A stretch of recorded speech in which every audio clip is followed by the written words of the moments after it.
Google Driven sartzeko, idatzi Drive bilatzailean, edo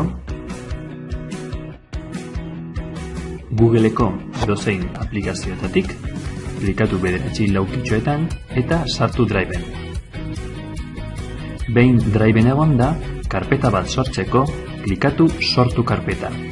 Emaiozu izena, gorde, eta karpeta hori niri unitatean gordetzen da. Beste karpeta bat sortzeko, egin gauza bera. Dokumentu bat sortzeko, klikatu dokumentu berria, eta irekitzen da dokumentua. Izendatu dokumentua, eta idatzi. Drivek bakarrik gordetzen ditu azken aldaketak. Dokumentu bat mugitzeko, klikatu gainean, eta eraman arrastaka nahi duzun lekutara.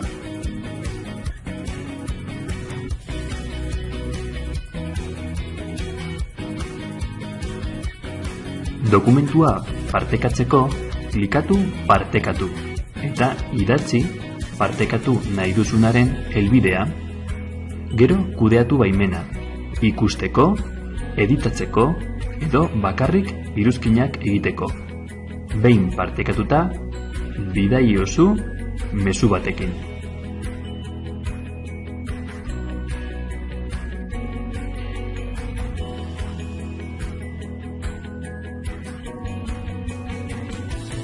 Nahi duzun momentuan, gehi ditzakezu partekatzaile gehiago, edo alda dezakezu baimena.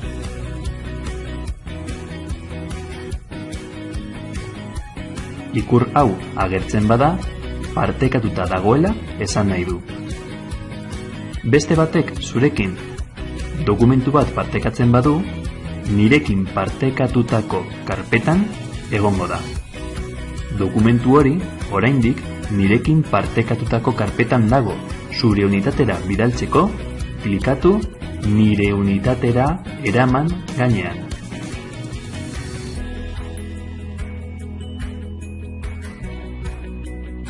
Ikusteko zuzenketa historia, klikatu fitxategia, ikusi zuzenketa historia, eta irekitzen da eskuinaldean zutabe bat non agertzen dira, datak, orduak eta nork egin du zer.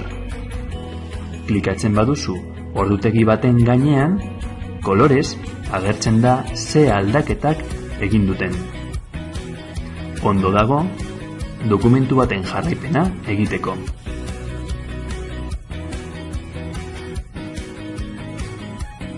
Gordetzeko Driven fitxategi bat, karpeta, dokumentua edo argazkia bilatu zure ordenagailuan, hartu, klikatu gainean, eta eraman arrastaka zure unitatera.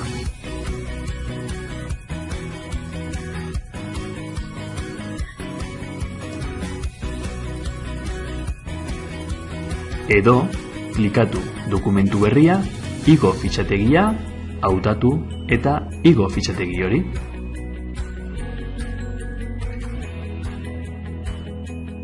Dokumentu horiek Word formatuan daude. Ezin dira editatu.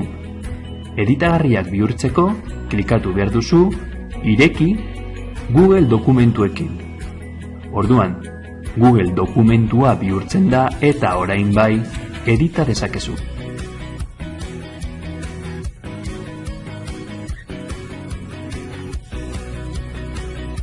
Gordetzen dira biak, Word dokumentua, jatorrizkoa, eta Google dokumentua, editagarria dena. Nahi duzu momentuan, ezaba dezakezu bestea, eta honekin nahiko Google Driveekin hasteko.